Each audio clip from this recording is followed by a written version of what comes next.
avec vous. Merci, monsieur le maire. Si vous permettez, monsieur Abdelman Koueta, je passe à monsieur le maire la parole. Il y a 2 ans, au moment de l'élection présidentielle au Sénégal, comme j'adore la politique, Abdoulaye et Idi m'ont donné des informations sur la campagne du Sénégal. Je me suis intéressé à celle-ci. Aujourd'hui, vous allez fêter les 2 ans de présidence de Macky Sall. Et quand j'ai eu la demande qui m'a été faite de vous permettre de vous réunir, c'est bien évidemment très rapidement que j'ai dit oui, sans hésitation. Je sors de 2 mois de campagne municipale à Elbeuf. Moi aussi, je suis en campagne. Je vais me reposer ce soir. Demain, je continuerai avec une équipe. Et dans cette équipe, j'ai pris un de vos fils. Je m'en excuse. Je m'excuse auprès de sa femme. Parce qu'il va passer du temps avec moi. C'est Abdoulaye Sall. Et demain, il aura des responsabilités avec moi. Il aura des responsabilités. Mais ça, ce sera après dimanche soir. En tout cas, merci à vous. Merci de votre présence. Et je vous invite à remercier celles et ceux qui sont ici ce soir et qui vous permettent de passer une nouvelle après-midi.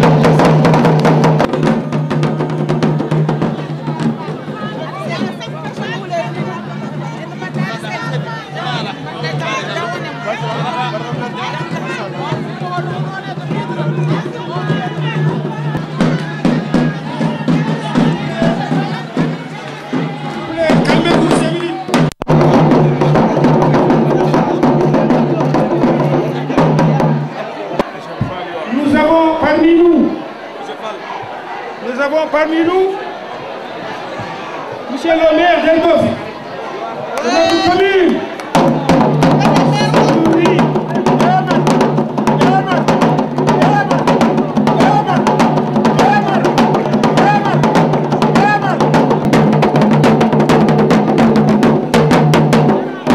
Monsieur le maire d'Elbeuf, c'est notre fils, notre frère, notre ami, qui nous a ouvert toutes les portes. Applaudissez. Monsieur le maire, merci monsieur le maire. Ensuite, je vous présente le consul général du Sénégal à Paris, monsieur Amadou Diallo.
Yo dillu avant de commencer. Yo dillu. Yo dillu. Yo dillu.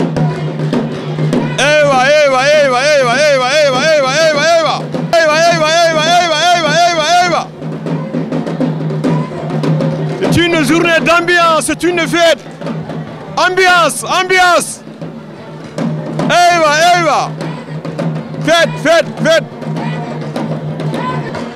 Ewa samba, ewa samba. Ewa samba. Ewa samba.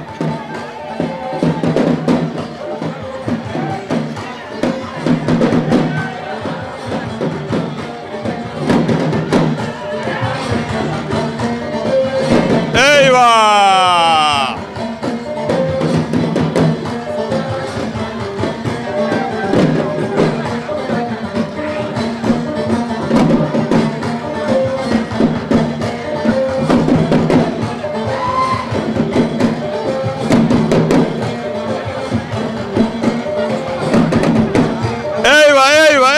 section d'Elbeuf est en agglomération. Et voilà, la section d'Elbeuf est son agglomération. L'ambiance. Et voilà, Samba Sall. Et on dit, on arrête. On arrête, on continue. Ah. Eyva.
Merci, monsieur le coordinateur. Merci, monsieur le coordinateur, monsieur Amadou Dia.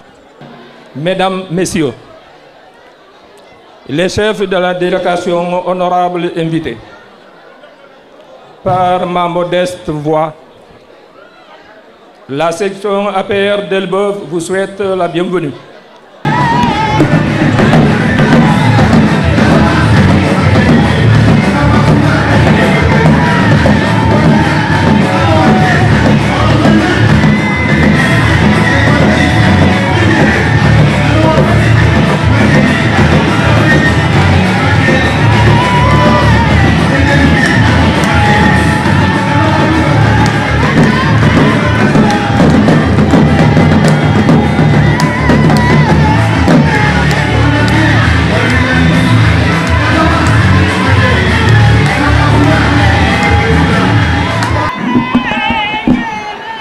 Assalamualaikum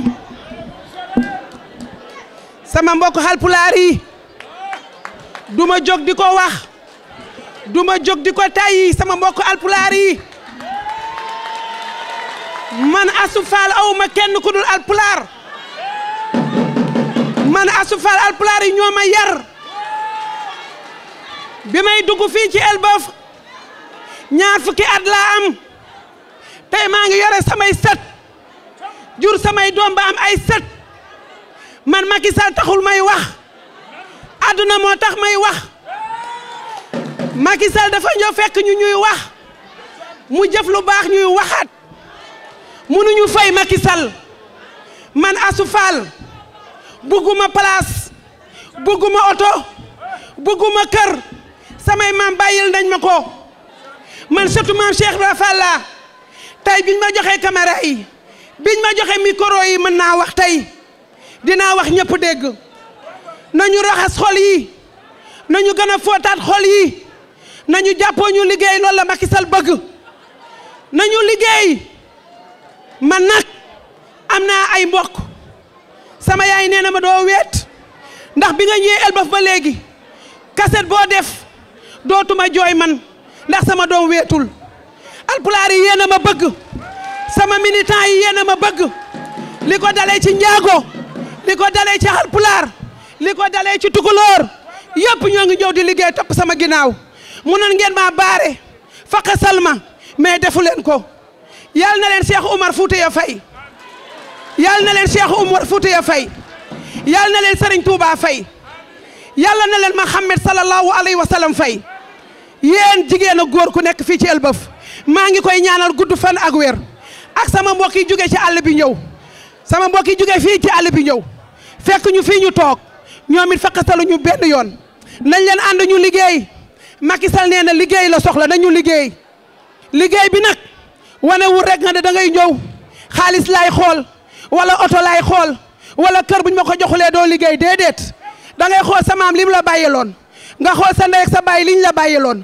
foofu nga war a jaar man nag tey dañ maa bett sax ndax li ne woon ci sama xol bi ma bëgg ko wax ci Macky Sall dañ maa bett parce que dañoo ñëw fekk ma sonn ñu ñoo jox ma micro bi man borom tension laa dañ ma waroon bàyyi ba ma dal ngeen jox ma micro bi su ngeen ma joxoon micro bi ngeen bàyyi ba ma dal ngeen jox ma micro bi dinaa am lu ma wax maa ngi leen di sant maa ngi leen di gërëm yéen sunu militant Elbeuf fii bu kenn bàyyi nañu ubbi buntu yi na ñëpp liggéey ñoo leen ñu liggéeyandoo ak Macky Sall amul ma Samba amul ma Demba parti la ñu soxla parti la ñu soxla nañu liggéey nañu ubbi buntu yi man Astou Fall ubbi naa buntu yi depuis au début bi Macky Sall ñëwee fii Elbeuf mi ngi fi ñëw 2009 mu ñëw fekk ñu ci salle bii bi mu ñëwee lu mu wax nañu liggéey na ngeen ma jàppale ñoo ngi koy jàppale bu baax a baax.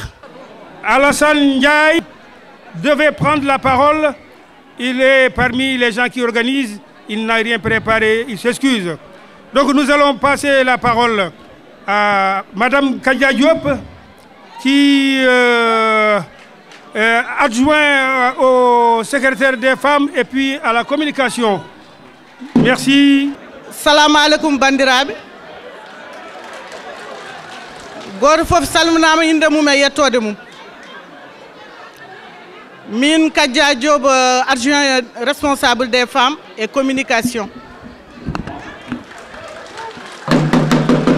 Hande sami haali ɗo henne mbeɗa foti haalde wonno mi ɓooyi haalde meeting makki. Mi meeɗa nadde politique nane mi komin politique ko Macky Sall. Te sami naati hen mbeɗa jogii dalilu ɓe mbi saɗa naata e hunde yata jogii dalilu yataɗa wawani.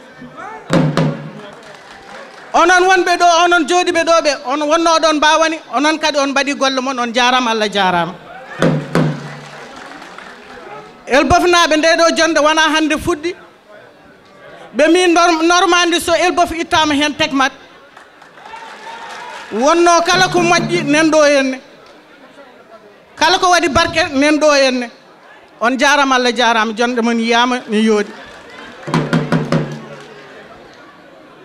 Kadi amin calmina hen amin jarna hen Amadou Dia coordinateur amen mo bonnani haydara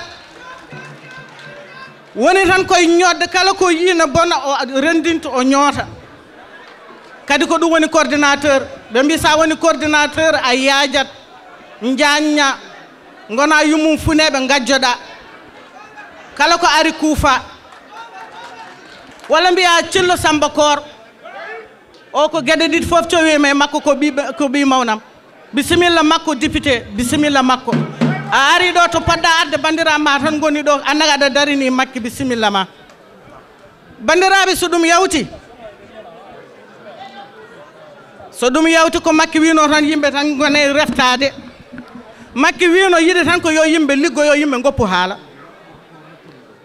nafata yo yimɓe liggo liggey noon yadata e haala wonde parti wiɗo mbeɗa yiɗi parti oto heeɗo ko yimɓe kalata ƴeew ko jiɗɗa ko tan ndewa hen so woto yonti jahon beddo ɗon carte mum garon jodɗon goto fof no andi ko yiɗi kono haala nafata haala yahata hay nokku haala nawata hay neɗɗo hay nokku onon Elbeuf naaɓe on darinima makki te kadi o toujours kon darniɓe makki élection ngaji ɗi henna ko son guittine hen juuɗe moon mi wiyata Macky lamata ko de kono muusat on jarama Allah jarama Allah yi golle moon. C'est votre camarade ami Samuel Sarr qui va prendre la parole. Il s'excuse du fait qu'il ne peut pas se tenir debout. Je réitère l'amitié tissée entre nous par la répétition de ces nobles activités au service de la République. Organisées par des événements pour nous et avant tout pour nous l'occasion de mesurer nos forces. Concernant ce texte, les images de la salle tranchent en notre faveur. Macky Sall a dit il n'y a pas de raison qu'il envoie une délégation pour participer à cette grande organisation d'aujourd'hui à Elbeuf. Il a confiance à 100%. La section et son organisateur. Avec la derrière. Donc il n'y a pas... Donc, on remercie son Excellence, M. Macky Sall. Et d'autres personnes qu'on avait invitées aussi, c'est Amadou Samba Kane, le directeur de l'ONAS de Dakar. Il devrait être là aujourd'hui parmi nous, mais malheureusement, il a eu aussi contre-temps. Il a délégué une personne à sa place. Il a délégué une personne à sa place. Samba Bayelba. Aujourd'hui, il n'est pas militant. S'il est là, il se lève, tout le monde le voit. Samba Bayelba, s'il est là, il se lève, tout le monde le voit. Il est délégué par Amadou Samba Kane. Dans cette manifestation aussi, Monsieur Amadou Samba Kane a participé pour le déroulement de cette journée. Et la section d'Elbeuf lui remercie très vivement. Voilà ce que je veux dire. Maintenant, monsieur Assalamu alaikum. Je vais dire aussi que je résumé. Jinmi wiide wonɓe ɗo jooɗiɓe ɗo ɓe suka e mawɗo enen fof eɗen gandi aduna on hannde no woori kono feetanede duuɓi mum ɗiɗi gadani min nde mi yiyani sona Macky Sall so tawi on yi noon kalne kam walla jehewno internet son jii tawi mi anda kalanonmi ko Macky Sall dañi feetanede duuɓi ɗiɗi tene heddi balɗe nayyi mbiɗa sikki enen ko weltare joguiɗen hen kadi ko waɗata en ko ne weeli en holliri lewru sakken ndu en jii tuggude Sine haari ɗo e France ha dernière semaine Casamance en jii en jiiri guite men ɗum ɗo wona yidde neɗɗo wona ɗumininde goto fof ne wawi ñawande hoore mum wiya politique ko jingoɓe politique ko semtoɓe minen min penata min camtata min kalata koko waɗa ɗo noon Elbeuf mi wi on kala mo perguitime mum yo yaafo debbo e gorko suka e mawɗo kono tuggude e guila ñana gonduɗen koye gonga gonduɗen koye lawol gonga gonduɗen parti politique o noon ne jarnimi foof mi haala noon histoire goto tan nde min puɗɗine APR anda ko min mbiyata ko parti Macky Sall par ce que ɓe ganda APR ɓe mbiya Ablaye Ndiaye onon président moɗon o hol parti o woni ala ko ruttotoɗo minen min ganda ɗo ruttoto garɗo ha faandi wiyama ne rutto nde o ritti nde o yettima place makko et pourtant somin diñanno avant mamin jooɗo min kaala min mbiya o ruttota ko ɓe mbiya o ruttotako min wolloyta hen on jii o ruttaki nde o rutti nde en dañi hen sago men pour wiide koko fuɗɗa gasani politiquement omo yiɗi gollude Sénégal nanga nen Macky Sall ne yiɗi gollude Sénégal Macky Sall ne yiɗi gollude Sénégal mballe mo no golliri Sénégal e diaspora mi haalanta on enen diaspora ko keɓɗen e makko e laamu makko meeɗani waɗe dans l'histoire mi haalanta on o yejjitani hen o jogorani yejjidde hen o yejjitta hen hay janggo parti nous qui sont là merci et nous disons à Elbeuf bravo et chapeau pour cette organisation Maintenant, depuis le commencement, jusqu'à l'instant où je vous parle, c'est Elbeuf qui avait pris la parole. Maintenant, c'est le parti qui prend en charge le déroulé de cet après-midi. Nous tenons au nom du parti et au nom de la DSE de France à remercier toutes les sections ici présentes. Nous commencerons par la section de Drancy, par la section du 19e arrondissement, par la section des Amandiers, la section de Rouen, la section du Havre, la section de Boulogne, la section de Évreux, de Bondy, du Paris 13e, de Houy-Carrière, la section de Chili-Mazarin, la section de Mantes-la-Jolie et la section de Rennes. Nous n'oublions pas également la section de Montfermeil. Toutes ces sections devaient prendre la parole normalement. Mais le temps ne nous le permet pas. Et nous avons choisi 6 parmi ces sections à prendre la parole au nom de toutes les sections, 60 sections de France. Avant cela, je tiens à remercier et à féliciter les personnalités qui sont là. Je commencerai par Diariba, que vous connaissez tous, de la section de Mantes-la-Jolie.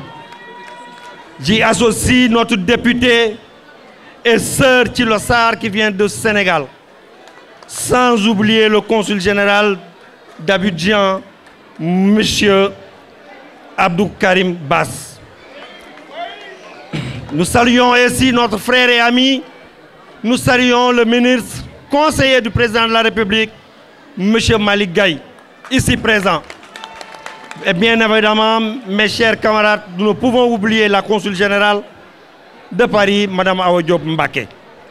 Mesdames, Mesdemoiselles, Messieurs, nous allons rapidement donner la parole à la section de Boulogne. Tout le monde fait, chacun sa prière, demande que le bon Dieu soit avec Macky, que la paix soit à Casamance.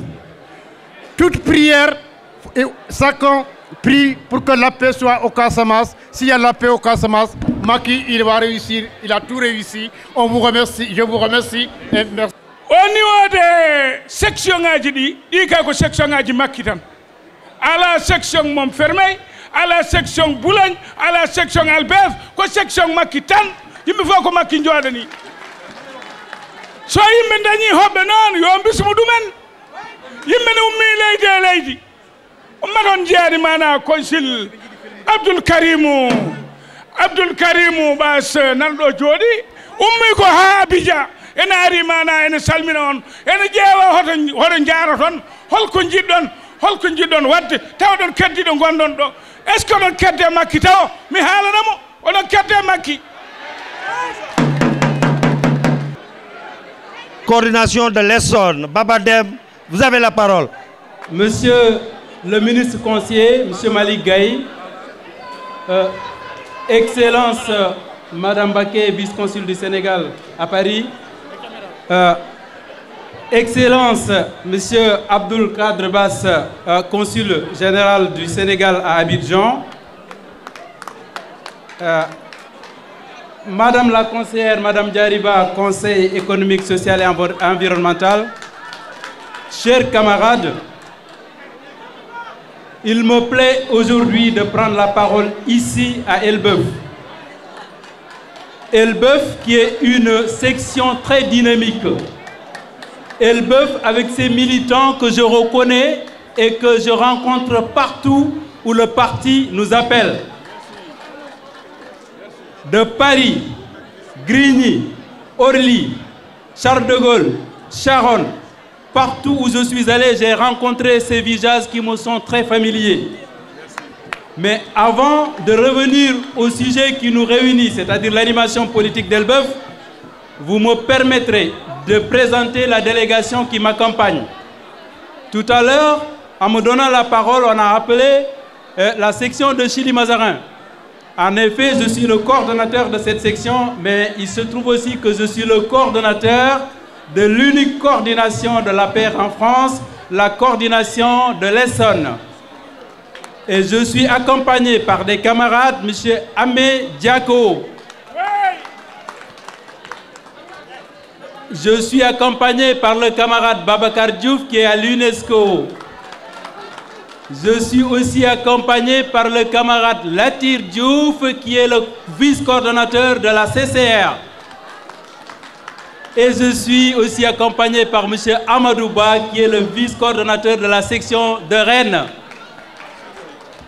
Et nous avons choisi de faire le déplacement avec la section sœur, la section amie, la section de Mantes-la-Jolie. Alors, je reviens un tout petit peu pour 2 mots en ce qui concerne ce qui nous réunit ici. L'APR est un parti qui est très jeune, mais qui est très fort, en atteste cette mobilisation.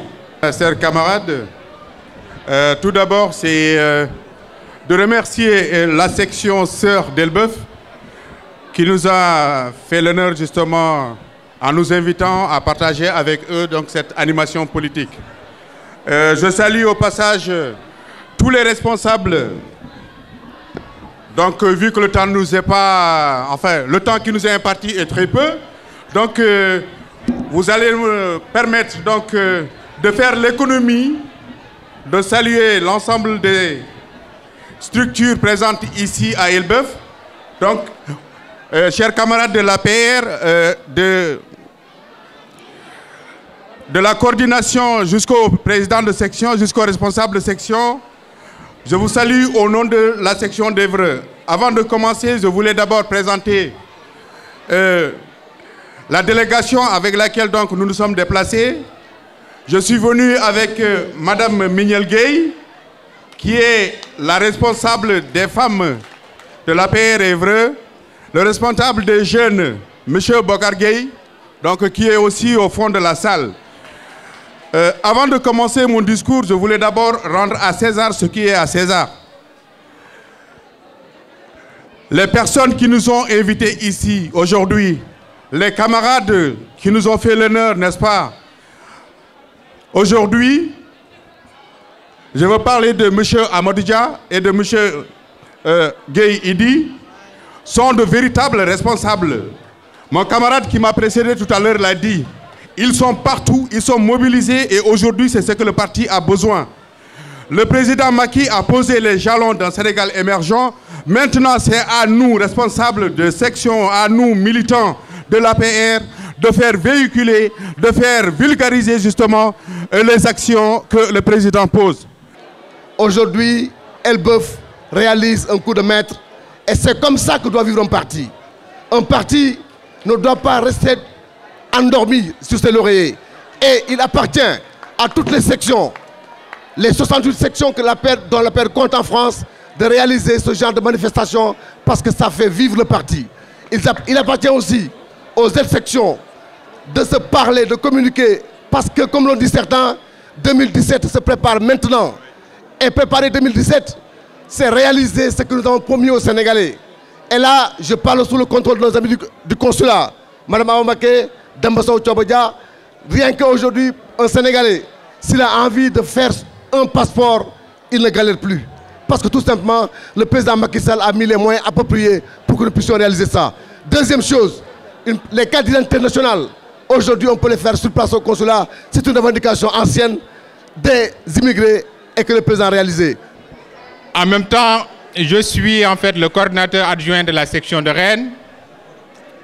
Donc je tiens en fait à remercier les organisateurs de ce meeting, de cette rencontre très importante, cette grande mobilisation. Donc je dis en fait bravo, félicitations à la section d'Elbeuf. Vous avez compris l'essentiel.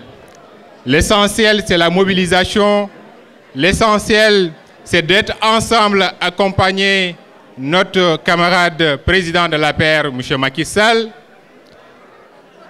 Mais également, vous avez indiqué la voie à toutes les sections, à tous les militants, la voie à suivre.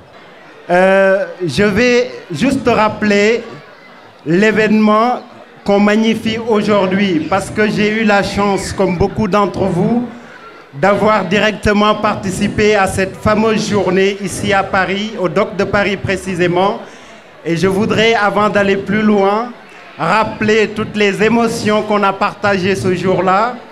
Je me souviens de toutes ces larmes. Je me souviens de toutes ces larmes d'espérance. Je me souviens de toutes ces larmes d'interrogation. Et le président qui, au bout de 3 ans d'existence dans l'opposition, est arrivé au pouvoir par votre travail, par votre mobilisation qui continue encore aujourd'hui. Donc merci à la section d'Elbeuf qui a été très bien inspirée d'avoir marqué une pause pour manifester, pour magnifier cette journée. Barki Serigne Touba. Assalamu alaikum bandiraɓe. Mami salmini on inde mom en yettode mom. Kasumay pour les Diola. Assalamu alaikum pour les Wolof. Le 25 mars 2012, les Sénégalais ont choisi le président Macky Sall, le président de la rupture, le président des innovations. Bandiraɓe, sama mbokk yi, tey dañuy fêter 22 ans de l'accession du président Macky Sall au pouvoir. Ci biir 2 ans yooyu nag la ñu war a xool li ci président Macky Sall réalisé ak li mu réalisé gul ak ci li mu jëm. Le président Macky Sall dafa ñëw ne rupture et je crois que la rupture vous l'avez senti. Tey nag, comme l'a dit mon ami et camarade Talla Daf, 2017 c'est à partir de ce soir. 2017 c'est à partir de ce soir.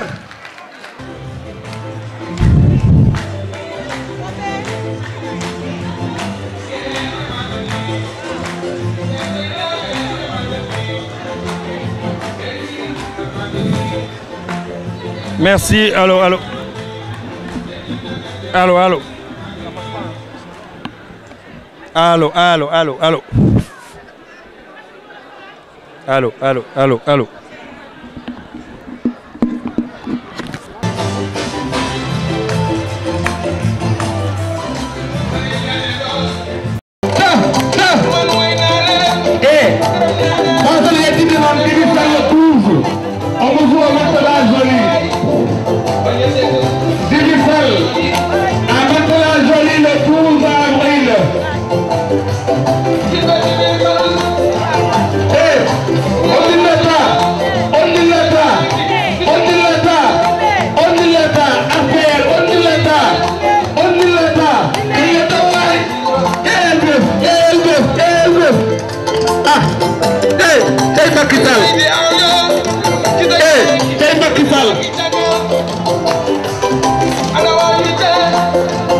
Jaram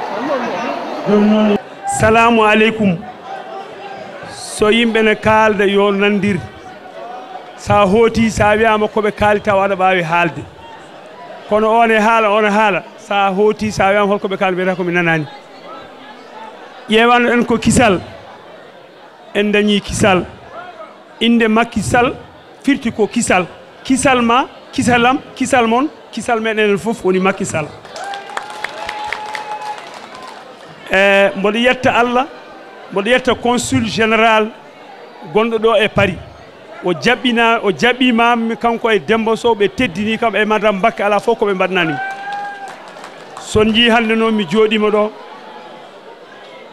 nde hay goto yiɗa nde wiya APR wona yakar ko APR mo ala yakar nden jiimi ko madame Mbacké jiimi ko Demba Sow ɓe tawimi Fouta mi wadde Macky duuɓi gure capanɗe temedde ɗiɗi e capanɗe jeetati e gure tati balɗe nogas e jeeɗiɗi ala fof ɗo Macky natani e Fouta ala fof ɗo Macky natani e Sénégal Allah waɗi ko cukalel wonno hande en mbi on mo inde o yaara koye duuɓi ɗiɗi kettodiren mo jiiɗen ɗo fof ko responsable moni fof ene jogui konngol Fouta kettodiren moni fof ne jogui konngol Fouta hande holko Macky sohli ko local o sohli woni maire uji wata jogorɗo waɗede o kala joguiɗo bandum e sehil mum yo wotan APR Macky gagnant Macky dañono jooɗiri dañono jooɗirɗen en gaawi fuɗi waɗi gawri colli keewi nden en hoto en ŋoñanede bandiraɓe gartiren haqqillaji meɗen tinnodiren e koye men monen fof ko yiɗani hoore mum ko yiɗana goɗɗo on Macky Sall ari ko liggade Sénégal hande ala ko saɗiri en ko woni Sénégal fof nane wone e guure meɗen min gonmi ko Abidjan mi yeehi toon guille 1961 min waɗi créé APR toon kono hande ala fof mo weltaki ɗo mbaɗanoɗa passe aɗa addoye passeport tawima ha to gonɗa ɗo jahanɗa aɗa ƴeewa carte d'identité tawima ha to gonɗa o waɗani ɗum ko 8 pays o waɗani ɗum noon eɗen jetta Allah eɗen jetta Macky onon rewɓe on jinganama de aɗan debbo wawa wadde déclaré ɓiyum joni e yaha tan mbaɗanɗa kayit juddu mbaɗanɗa carte d'identité taw ko wiye taw ko indema ɗum wona yettere Allah rewɓe on jinganama tinne kadi ɓeyde yaaj ɓeyde tinnade ɓeyde nandirde pamodire hoto kaɓe jaajne mais jañe pooɗon fof mais ndentoɗe par ce que ene heewi pooɗaɗo so ari wiyata ko ma ardo moni fof ne jogui ran muɗum won tampunoɓe ɗo hanki ha hande ɗum noon yo Allah wallu en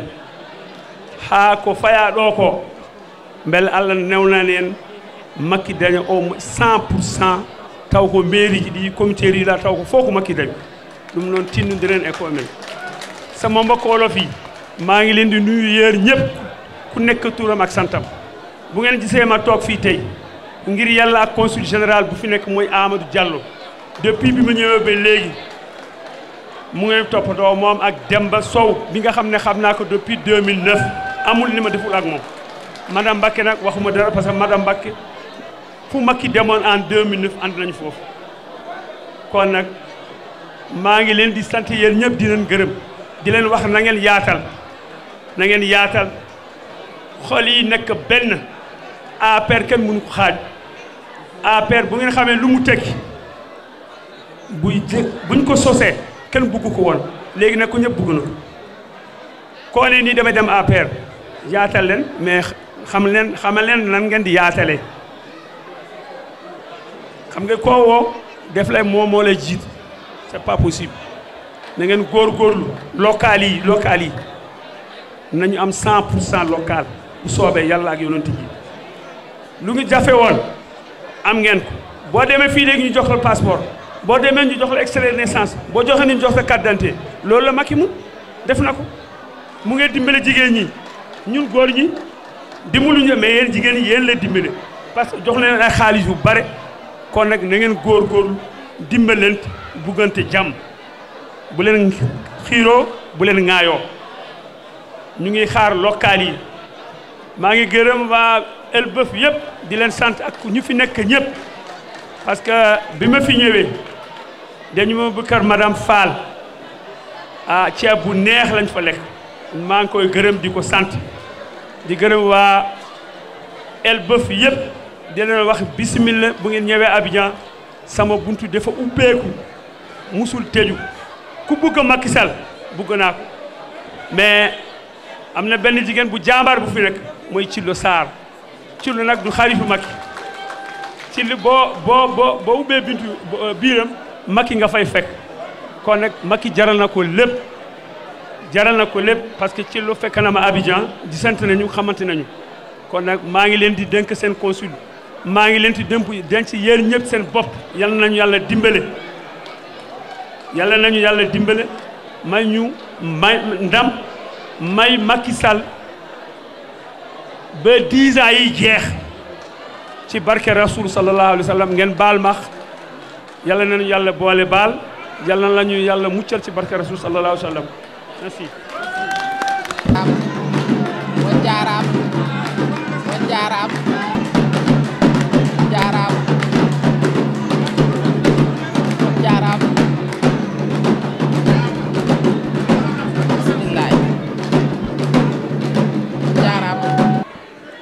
alhamdulillahi rabbil alamin Allah en jetti Allah gondo sababu dendugol men ɗo o en jetti Allah en jetti nelaɗo Allah sahnama Tidiane mboɗo wiya on noon sa yi ɓe ko haalo pular mbi ñiglata defowo ko cakkudi ñiglata defowo ko cakkudi mo yi jonde men hande nde fof nde softa ɗo haalde Elbeuf naɓe a mantunaɓe mbi on mbani moɗon mantunaɓe mbi on mbani mba onon Elbeuf naɓe e jaɓɓugal moɗon jongal e mantula zoli naɓe gara Malik mantunaɓe mbima mbani mba e jokkodiral ma moƴƴal hakkude ma e mumen mantunaɓe noon notima ɗo Elbeuf ɓe notima Elbeuf e doole mabɓe e gardagu tallama daf kañum woni coordinateur de Mantula Zoli nde min cuɓatamo nde amin beela amin belti amin jogorno ardude noon e ministre meɗen Mamadou Talla hawre ko ni Allah ñawri kono noon ha joni noon konngudi ene yesso meɗen konngol ene yesso meɗen mone haala président Macky omo jogui ko haali taw o fepidaki sen mbaaliɗo haalde e sen ñalliɗo haalde en mbawa haaldude ɓuure makko eɗen mbawno rewde caggal makko no hande ni donken ko kalɗen wadde yiye noon ɓuuri haalde nane kanko o wat jiiɗen neɗɗo fof doggino e koyngal ngal dogal ngal walla so dogano walla so doggino heɓani woni o hakkude Casamance e leydi Sénégal o wi Casamance min noon mi digota komi waɗan jiyon o holli Casamance naɓe fof ha jiiri guiri mumen jaaɓi hande oɗo saaha jaam arti hakkude Casamance e leydi Sénégal fof ko ɗum wonno koyngal makko e nder Sénégal koyngal makko e Sénégal ko yo jaam dañe nde o yiloto jaam nde o yilori ko koyngal makko o naate suudu o naate sekko o sore e leɗɗe o naate dunuɓe goto fof andi no wuurdi eno hoɗiro andi sagga muɗum o wi Sénégal naɓe ha joni nde mi haɗani ɗon o wi Sénégal naɓe o wi mi itta ɗon e koldam mi ittana ɗon heege mi itta noon ɗomka taw wona mboɗa haalande kadi mi waɗat jiyon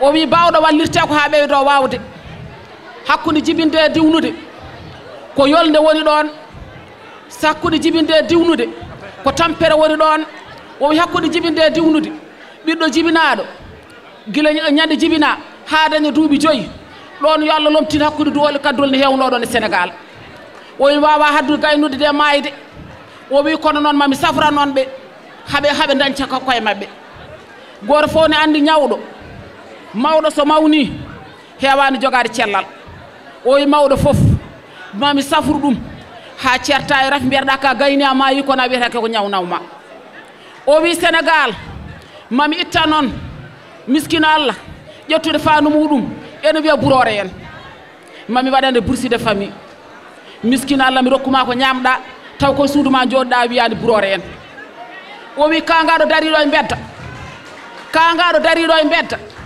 o wiya ha hiti ñamde jinde a wonta wuttit poɓel aɗa ñama hen o wi mamin looɗon min cafruma dañcetenoɓe dañce ɓe dañceteno ko ɓe cuure sibi Sénégal najo nen noon kay moftude ñawɗo muɗum taw gonɗuɗa ko basal o yo noon Sénégal naaɓe so debbo sowinoma hakkude mum e jibinde ko reedu bandi ko en ko reedu koreji makko ko reedu gorko makko ko reedu basal e tampere arɗon kay safrude joom suudu maɗa so tawi sowima sa sowima mi safruma mi safra ɓiye tawa hoddiɓe ndeyaka goto fof ne andi président Macky waɗi ɗum e Sénégal gueɗel hen fof noon ko kalnoɗo nanɗen kono noon o waɗi jiiɗen ko golluɗo jiiɗen sinno heddi koye haalde sinno heddi koye mabde mbiyen ɗum ko maboji président mabanno tan président fof mabino waɗani kono président o wat jiiɗen gan noon président oɗo mo jagganɗen sirru waɗa koye gardiɗo nde o ardi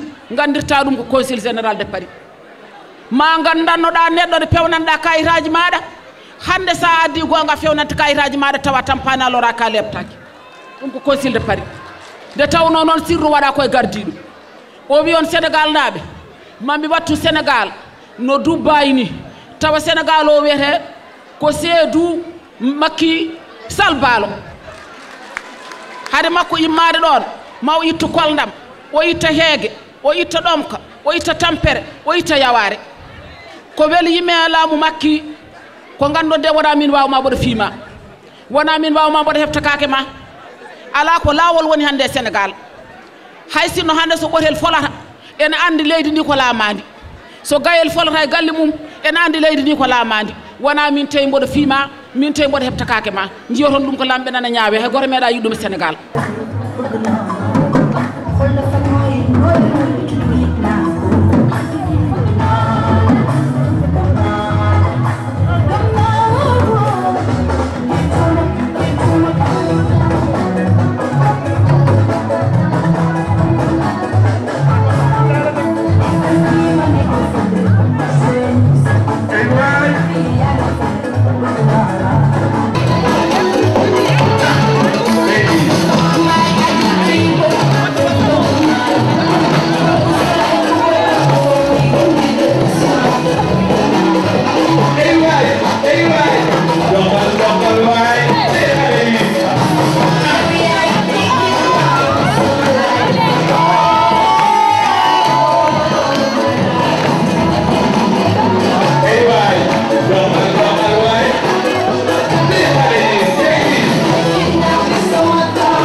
aten konngol ko bañen debbo mawnen miñen député men Thillo Sarr Thillo konngol ne yeeso ma bande fof ne kedima ndewo nulani Samba Fall to Belgique oɗon gandi min mi ala e ndiɗo leydi gonmi ko Belgique sabarama o noon o fuɗɗi gandanɗa mana ono Sénégal hono ummuta Wourossogui o joni ñande mum ko Cheikh Hamidou tan woni yimama noro cukalele moyto o nande koye Mamadou Sarr koyli wittede laga gobi gabi woni waɗi bafono koyli ngaya gololi koyli soppa hefa heftuda yaba yabida ɓuya ɓuccida lena wulam kaynaka sega daguere lawru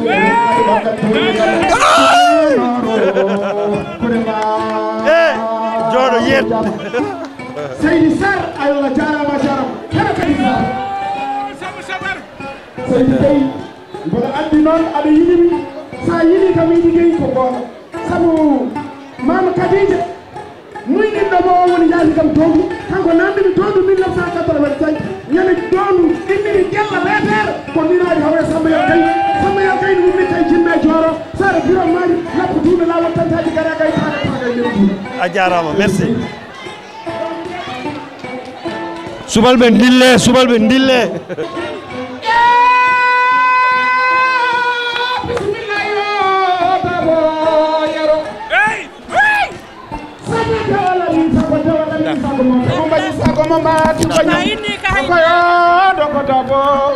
Samba Alimamoud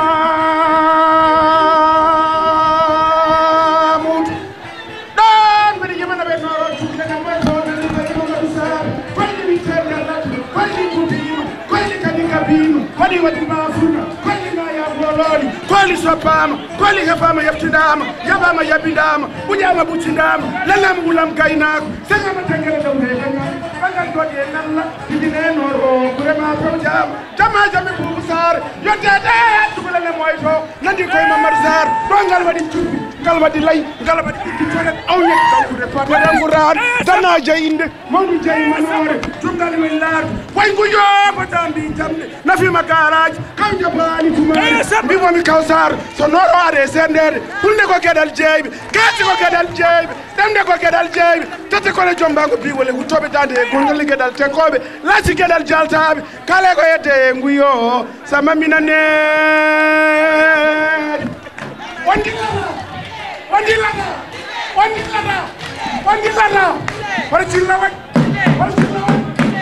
Gata yakul jigéen ye ko sa torodo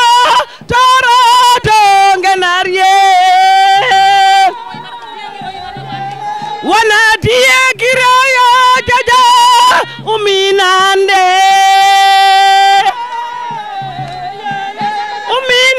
diye webta fadade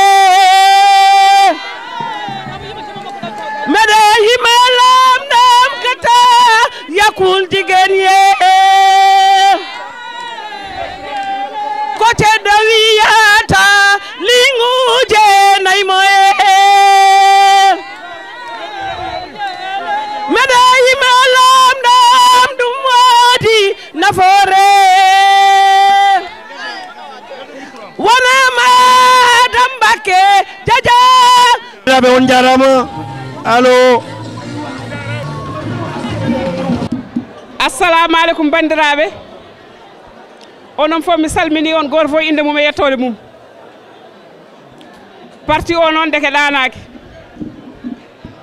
no waye Dakar ni no waye Sénégal ni ko noon waye France sabu ko garmi ɗo henne ko semaine aji tati tagi mi wiide parti o ɗanaki ko tawmi ɗo ko waɗama ɗo henne semaine jawtuɗo ɗo henno hono oɗo programme waɗama ɗo samedi jawtuɗo onon fof noon mbeɗa yetta on kadi mi yi darde daren ɗon président so Allah jaaɓi somi hooti mami haalan première dame assalamu aleykum yéen ñëpp maa ngi leen di nuyu ku ci nekk sa tur ak sa sant bés bi nag bésu kontaan la bésu mbégte la bésu bëgg sa bopp la ndax ku bëgg président Macky sa bopp nga bëgg ndax ñëpp xam nañ ne résultat président Macky ba muy génn yéen a njëkk a joxe résultat yu leer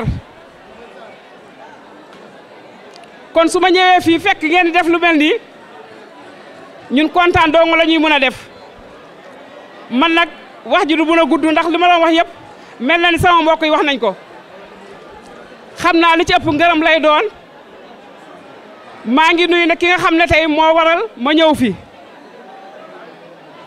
muy Adja Astou Fall ndax mooy sama njaatige moom laa jokkaloon ci téléphone mu invité ma wax ma seen anniversaire di ci teg ci nuyoo bi sama njaatige Dieu Giro ak rakam Samba Giro di ci teg sama mag Sadio Wele bi ma àndal mu gunge si ma ak sama càmmiñ bi nga xam ne ba ma ñëwee tamit moo ma teeru muy Demba Sow di nuyu sama càmmiñ Consil Baas nga xam ne moo ma njëkk a dalal Abidjan di nuyu madame Mbacké ndax yow combat bi ñoo ko bokkoon te fàtte woo ko di nuyu nag sama mbokk yi ma fekk yëpp góor ak jigéen xale ak ndaw di kontaan ci yéen di nuyu sama doom bi jigéen yi ma fekk fii ndax fecc liir bu neexee ci dey ji la tey xale yi ba ñu génnee fi ba ma leen xoolee sama yaram dafa daw wane na yéen téye ngeen seen doom yi ni ngi leen war a téye teg leen ci yoon bi ngi leen war a teg kontaan nañu ñu ngi leen di sant di leen gërëm di leen ñaanal li ngeen jàpp yàlla na ko yàlla continuer te ngeen gën a jàpp bu baax gën a jàppante jërë ngeen jëf. Merci beaucoup. Salam alaikum. Chères autorités, chers camarades de la DSE, chers invités, chers responsables de section, chers militants, bonsoir. Je commencerai mes propos par vous remercier. Mes remerciements vont d'abord aux responsables de la section d'Elbeuf. Je veux nommer le coordonnateur Amadou Dia et l'ensemble de son bureau. Alors, vous avez réussi le double défi, le défi de l'organisation et le défi de la mobilisation. La DSE vous dit merci beaucoup. Je remercie l'ensemble des femmes de la section d'Elbeuf. Je remercie l'ensemble des jeunes de la section d'Elbeuf et agglomération. Alors, aujourd'hui, c'est un jour nouveau pour la DSE. Aujourd'hui, c'est un jour nouveau pour le parti. Et je dirais même, c'est un jour nouveau pour le Sénégal. Comme vous le savez, nous sommes au pouvoir depuis 2 ans. Nous sommes là aujourd'hui pour célébrer notre 2e anniversaire de l'accession au pouvoir. Le 25 mars, alors 2012, le peuple sénégalais nous a confié une lourde responsabilité au président Macky Sall, à l'APR, à la coalition Benno Bokk Yakaar, à tout le Sénégal. Alors, comme vous le savez, donc le président Macky Sall a beaucoup compté pour nous pour accéder au pouvoir. Mais c'est là où le président compte encore beaucoup sur nous. Vous savez, je dis souvent que le président Macky Sall a une chance extraordinaire d'avoir des militants aussi dévoués que vous. Alors, vous n'avez ménagé aucun effort.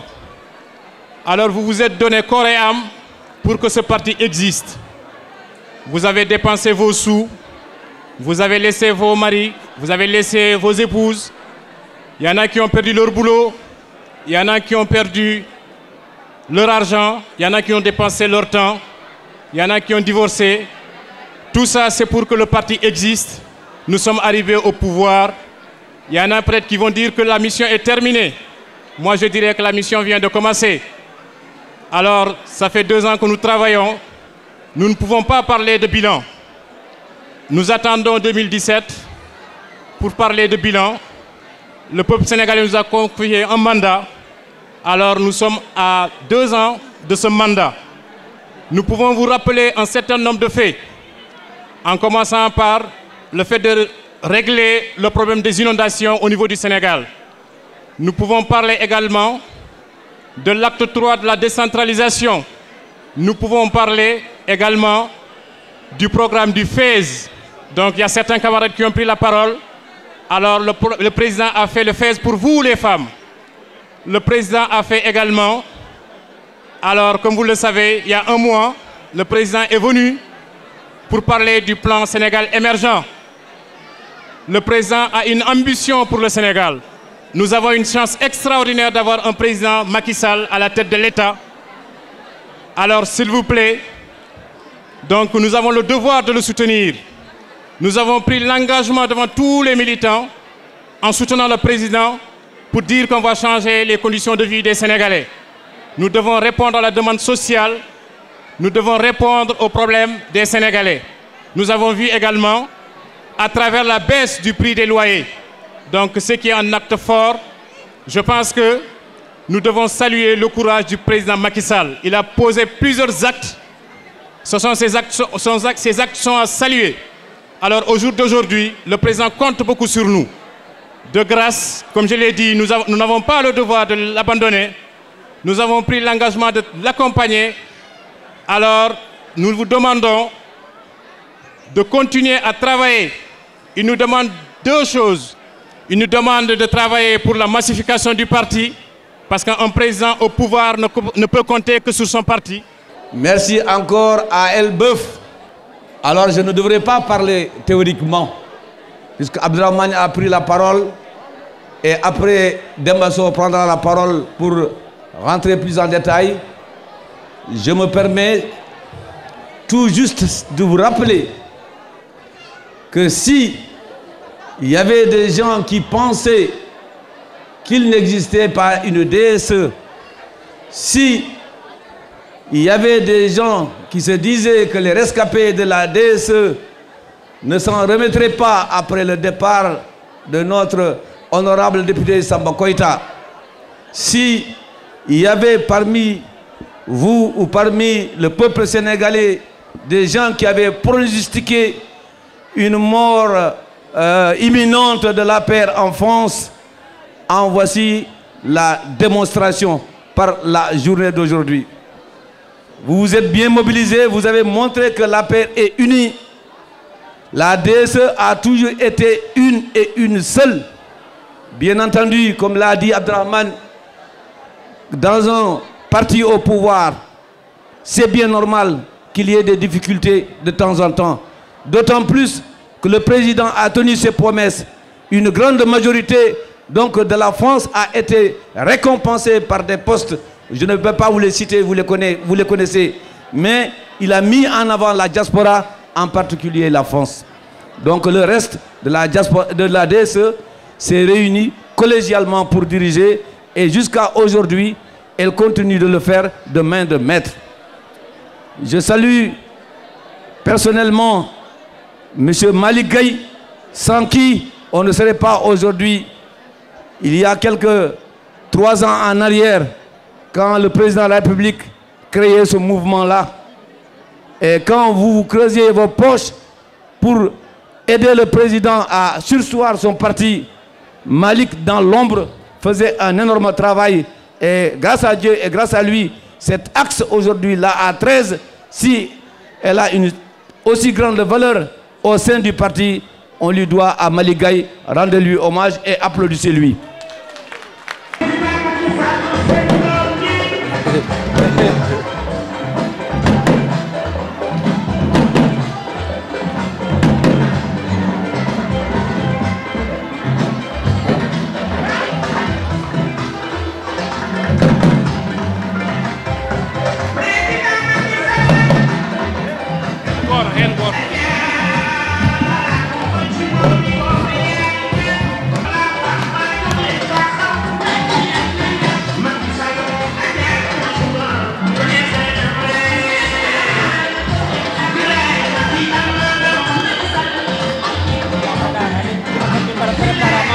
Voilà, ouais. Goredi. Dans 5 minutes, service est arène à de table, et c'est calme. On est dit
jërëjëf merci.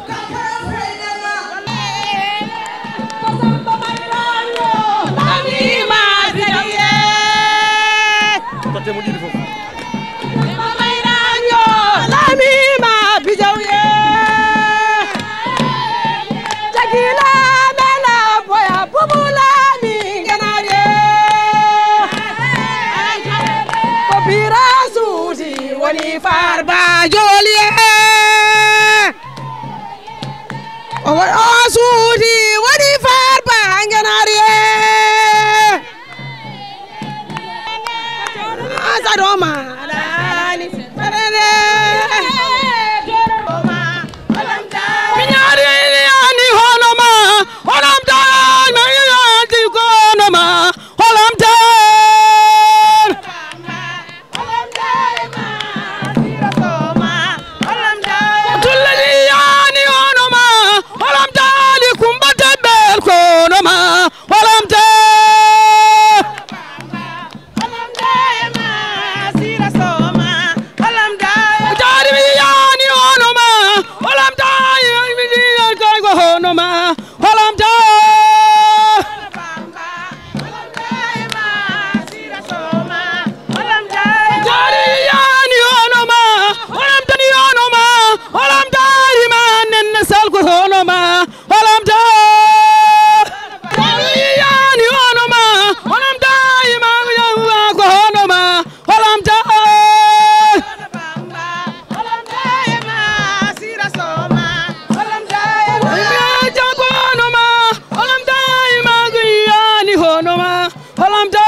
Merci Gassir, merci.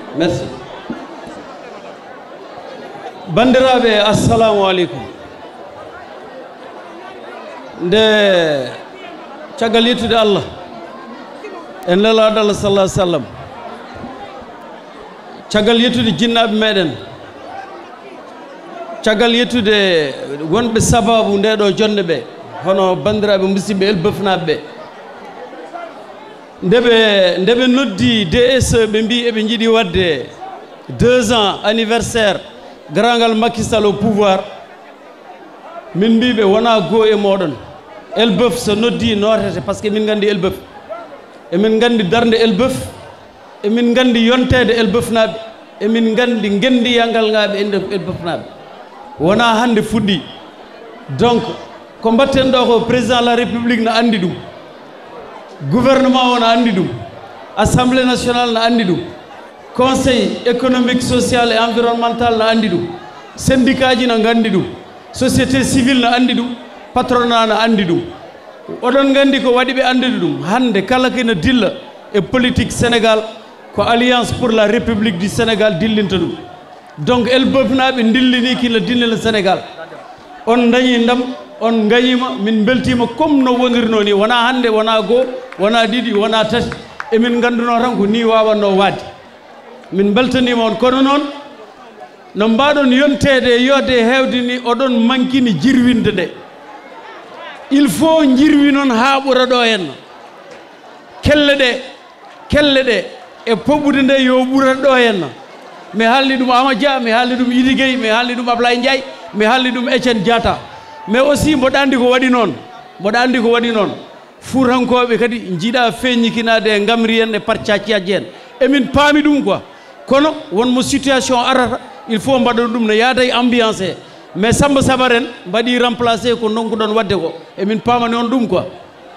Bon, joni noon mi feeway golle ɗe, c'est-à-dire mes chers camarades, mes chers compatriotes, mes chers amis, chers militants, sympathisants de l'Alliance pour la République, quand la section d'Elbeuf a pris l'initiative d'organiser l'anniversaire des 2 ans d'accession au pouvoir du président de la République, Macky Sall, le 22 mars 2014, nous leur avons dit, la DSE, vous ne sauriez mieux choisir comme date. Parce que le 22 février 2014, nous sommes allés à l'aéroport à 2h30 du matin accueillir le président de la République. Dans cette salle, il y a des militants qui y étaient. Un mois, jour pour jour, le président est rentré au Sénégal, comme l'ont dit certains camarades ici, avec plus de, Abdourahmane, combien? 4 000 ou 5 000 milliards de francs CFA. pour les projets de développement du Sénégal. Je crois que cela, comme dit Baba Mal, Allah Watako Hanani, moi je ne crois pas au hasard. Je crois que cette date est symbolique du mandat du président de la République et de l'engagement du président pour le développement du Sénégal et pour l'épanouissement du peuple sénégalais. Beaucoup de ministres ont été invités. Il y a eu des excuses qui ont été faites ici. Le ministre de la formation professionnelle, de l'artisanat et de l'apprentissage, M. Mamadou Talla Tchoux, qui est issu de l'immigration, s'est excusé. Il a été retenu par le président de la République. Le ministre de l'Intérieur, Abdoulaye Daouda Diallo, était invité. Il s'est excusé, vous savez pourquoi? Parce que nous sommes en pleine préparation des élections locales le 29 juin 2014. Et qui connaît l'importance des élections intermédiaires entre un mandat, c'est qu'en 2009, quand Dekal Ngor a gagné les élections, ça a été un prélude à la victoire de 2012. Donc la victoire de 2014 du 29 juin sera un prélude à la victoire du 25 février 2017. Parce que nous ne voulons qu'un seul tour, Inch'Allah, un seul tour. Le défi ici en France, c'est que le 25 février au soir à 18 h au Sénégal, 20 h en France, qu'on dise que le président de la République Macky Sall a été réélu avec 62,3% des voix. Point. Et on continue le travail. Parce que nous sommes en train de nous donner les conditions de la réussite de 2017. La vice-consul vient d'en parler tout à l'heure. Le consul général du Sénégal à Abidjan vient d'en parler. Pourquoi beaucoup de camarades ont été mis en poste de responsabilité? Je n'aime pas tellement le terme de nomination, parce que ça fait récompense. Non, ce ne sont pas des récompenses. Ce sont des militants de l'Alliance pour la République, des Sénégalais, dont la compétence avérée est mise au service des Sénégalais.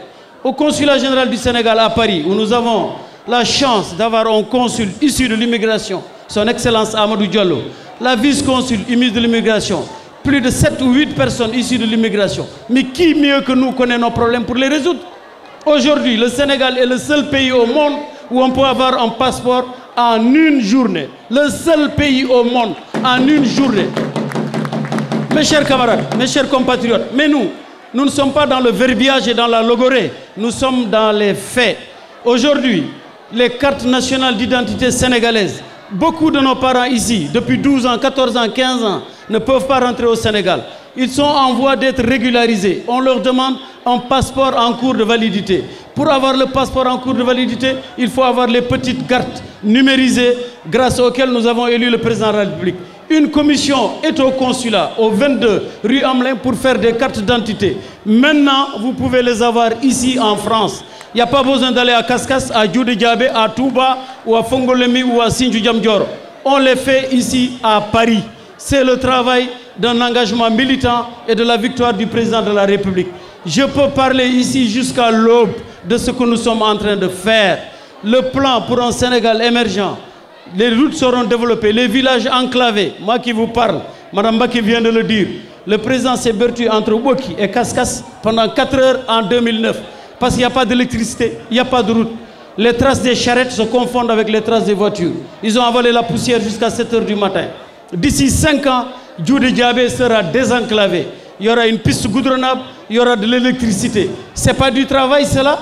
Le ministre de l'Intérieur qui est dans les élections locales, l'acte 3 de la décentralisation dont Abdrahman Koïta vient de parler à l'instant.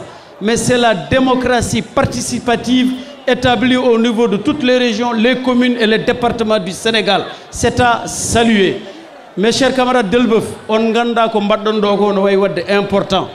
Président de la République Hande, Madame la Première Dame Hande, la Première ministre Aminata Touré Hande, Aminata Tal, la présidente du Conseil économique et social Hande, Moustapha Niasse, le président de l'Assemblée nationale Hande, Betini ko mbaddon do ko. Et comme l'a dit tout à l'heure Choba Dia, mais c'est une illustration de la vivacité, du dynamisme de ce parti.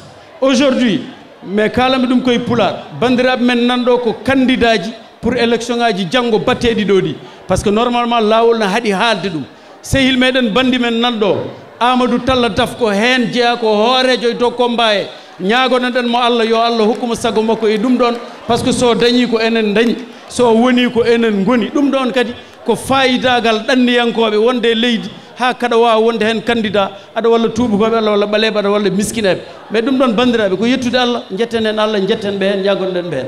Je ne vais pas être trop long, je ne dirai pas ce qui n'a pas été dit, mais je voulais simplement vous dire que l'Alliance pour la République, la délégation des Sénégalais de l'extérieur depuis le 1er décembre 2008, comme dit Hamé, Madame Mbaké, Talladaf, Abdurrahman Koïta, si on cite, on se trompe, et les 62 sections, sans compter Abdurrahman, celles qui sont en attente. Nous sommes quotidiennement sollicités pour aller valider des sections. Je crois que d'ici fin mai, nous en avons 8 en attente. 8. Vous aurez l'information parce qu'Abdurrahman Koïta, avec ses textos cordialement, vous les enverra pour participer à la validation de ces sections. C'est pour vous dire la chance que nous avons. La chance que le président de la République, Macky Sall, a d'avoir des militants. Ce n'est pas pour rien d'ailleurs qu'il a commencé sa première sortie comme membre de l'opposition par la France, sa première sortie comme président de la République par la France, parce qu'il sait que qui gagne la France, gagne le Sénégal. Ce n'est pas moi qui l'ai dit, c'est le candidat qui l'a battu qui l'a dit. Le candidat qui l'a battu quand les Marambake ont démissionné, les Tamsir ont démissionné, Feu Mbalo, Yalur Maman ont démissionné. On dit, ils vont créer la paix. Abdoulaye Wade a dit, je suis foutu, je suis mort. En 2012, je vais être battu parce qu'il connaît l'importance, l'engagement, le courage, le dynamisme et le désintérêt des membres de la diaspora. Donc, Bandira, on jettama, on beltanama, on mantama. Njoken golle, parce qu'il n'y a que le travail qui paie. Nous ne sommes pas dans des divisions, nous ne sommes pas dans des querelles, nous sommes dans l'unité, nous sommes dans le travail et nous sommes dans les faits, rien que les faits. Gormen fon wawi halde do ko wadere ha wet. Nganden chance mo jogiɗen ndenden peɗeli juuɗi potani kono feɗeni fof no jogui importance no wondu ndu jogui à 5 doigts de la main. Elles ne sont pas égales, ils ne sont pas égaux, mais ils ont la même importance. L'Alliance pour la République, ce sont les 5 doigts de la main. Mankundo hon fof jungo ngo makar golle. Min beltanima section aji gardiɗoɗi, min beltanima le camarade Mali Gaye, l'homme de l'ombre, Mali Guida Haled Ya, comme nous poursuivons hande yo jodo e tribunal. Parce qu'enfin, il faut mettre un nom sur le visage de Mali Gaye. Malik, c'est un homme de l'homme. Si on décide de dire tout ce qu'il a fait, parce que l'Alliance pour la République, comme je le dis souvent, c'est un parti de sacrifice. Gondo do fofu won ko wadi sacrifier à pair. Gondo do fofu won ko bandum wadi sacrifier à pair. Dum tagi enen daroden tan ko sabu Allah, daroden ko wallude leydi ndi, wallude mawdo leydi ndi, surtout mawdo leydi ndi ha walla leñol ngol, walla peuple sénégalais ha mbaden développer mbawen haggilaji men mbawa deej. Donc, je vous remercie de votre courage, je vous remercie de votre mobilisation. Vous avez aussi les salutations de l'honorable député Samba Koïta. Omo Salminon, Omo Djarnon, il s'excuse de ne pas pouvoir être là. Vous avez les excuses de Mamadou Racine Talla, vous avez les excuses de Seydou Gueye, vous avez les excuses de Ablaye Daouda Diallo, vous avez même les excuses du président de la République qui a dit que puisque nous sommes là, vous êtes là, ils sont là. Continuons le combat. Les élections locales, faisons comme nous avons fait en 2012. Nous ne votons pas en France, mais nous faisons voter. Si vous donnez les téléphones, si vous donnez les fax, les Twitter, tout ce que vous pourrez faire, parce que aussi, vous avez les Facebook, comme dit Mme Baké. Si vous avez Facebook, disent aux jeunes de mobiliser pour que 2014, le 29 juin, on termine avec les élections locales et qu'enfin on ne soit concentré que sur la victoire du 25 février 2014. Yo Allah hokke nawruden. Assalamu alaikum wa rahmatullahi ta'ala wa barakatuh.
2027.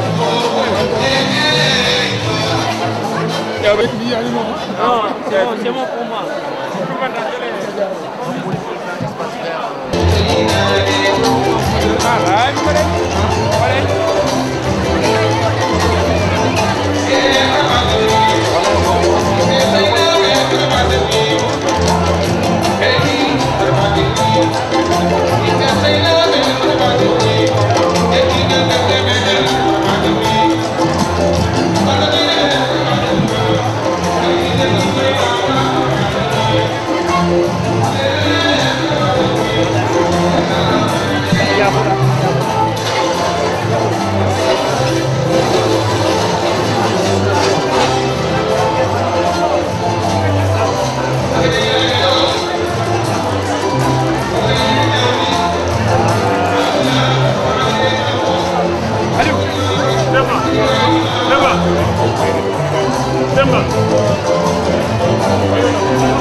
C'est bon, voilà.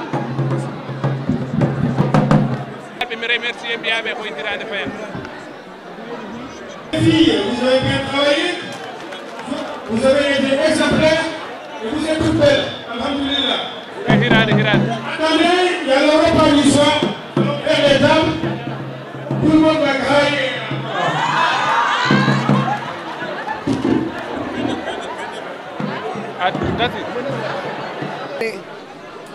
sama rôle maay responsable lu femme de APR fii ci Elbeuf depuis 2009 ñuy jàppale président Macky Sall ñu bëgg ko bëgg nag sunu réew moo tax ñu yow taxaw fii tey di def sunu anniversaire ñaareelu at ci Macky Sall ak genn wàll. ñëpp xam nañ France ne dajale fi ay nit dafa métti léegi dañu bëggoon xam organisation bi nan nga ko naka nga organiser meeting bi. waaw man Elbeuf laa dëkk am naa fi tey fanweeri at ak ñaar yore samay dëkkandoo musuñoo wax lu ñaaw musuñoo def lu ñaaw ñun liggéey rek la ñu xam dañ ñoo mayee bi ñu nekkee xale ñoo fi di fi sëy boobu ba léegi nag ñu màgg am fi ay sët ba politique fekk ñu fi sunu deret nag moo nekk ci politique dañu fekk sunu waajur yi di politique surtout sama maam Aji Binta Fall mi ma yar danaan def politique Pikine Tali bu mag man nag bi ma ñëwee fii politique rek laa bëgg Macky Sall nag mu nekk jàmbaar nekk liggéeykat may ñëw di ko jàppale waaw man maay responsable femme de APR Yaakaar Elbeuf gis nga sunu salle bi ni mu mel liggéey te dañoo bëgg nag jàppale Macky Sall pour 2017 jàppale ko ci local yi d'abord ak 2017 bu soobee yàlla ak yonent bi te loolu mooy am. ndax kontaan nga ci militants yi lan mooy sa impression ci tey meeting bi nu mu. meeting bi li ma ci gën a neex mooy li femmes yi ñëw femmes yëpp d'accord ne Macky la fii ba Rouen fii ba Louviers fii ba Val-d'Oreille fii ba Pont-de-l'Âge Macky la avec Astou Fall la fii ci Elbeuf waaye. jërëjëf. jërëjëf. waaw man maa ngi jógee Sénégal dama fi ñëwoon pour nemmeeku ci ministre APR yi ba ma ñëwee samedi bale passé dajale woon nañu lu mot ay fukki section juróom-ñaar ma waxtaan ak ñoom ci mbiru parti bi ak élection locale yi ñu jëm yàlla def tamit waa Elbeuf invité woon ma tey muy anniversaire lu parti bi. ñëw nag dëgg yàlla gis fi lu rafet gis jigéen ñi takku góor ñi booloo ñu nekk benn pour jàppale président Macky Sall ñu leen di gën a ñaaxaat dañu gën a jàppaat ndax ci élection locale la ñu nekk te président pour mu mën a toogaat foog ñu gën koo jàppale woote waat ñu gagné ni ñu gagné woon waaw. merci jërëjëf. Aujourd'hui, nous avons fêté les 2 ans de l'accession du président Macky Sall au pouvoir. Je crois qu'après cette fête, on doit se remettre au travail. Voilà, pour essayer de massifier le parti, essayer d'agrandir le parti. Et c'est à nous aussi, au niveau de la diaspora, j'ai dit, de nous réorganiser et de structurer notre parti à notre manière. De ne pas attendre les autorités du Sénégal de venir nous s'immiscer à nos problèmes au niveau de la France. Nous avons créé l'APR en France, dans le PDS. Nous avons dit au président Abdoulaye Wade que c'était fini ici en France. C'est nous qui avons amené le président Macky Sall et installé en France. Je crois que nous pouvons réorganiser ce parti, qui est la DSE de France, pour pouvoir continuer à travailler le parti. Assalamu alaikum, maa ngi nuyu mbooloo mi yëpp di sant Yàlla bu baax di sant Yonent bi di sant Serigne Touba sama Serigne. di sant aussi li fi xew tey fii ci France parce que fii mën naa wax ne fii la APR juddoo fii la soqeekoo. Parce que c'est là où nous avions donné le signal bi nga xamee ne bëgg nañu le président Macky Sall jeexal mu am rupture digganteem ak le président Abdoulaye Wade bi nga xamee ne jotaayam ci biir PDS neexatul woon fii ci France la ñu joxe woon le signal fort pour que loolu mun a am. bi ñu indee APR France liggéey nañu en 3 ans 3 mois liggéey nañu liggéey bu rafet. Je crois que liggéey boobu ñu liggéey nag tey ba egsi ba fii ba indi président au pouvoir ba tey jii ñu mun a dajawaat fii ci Elbeuf en Normandie. di fêter les 2 ans de l'accession au pouvoir du président Macky Sall je crois que nag war nañu mun a nag takkaat suñu laxasaay jógaat nag taxaw jéem a liggéey à partir d'aujourd'hui à partir de ce soir pour la réélection du président Macky Sall en 2017.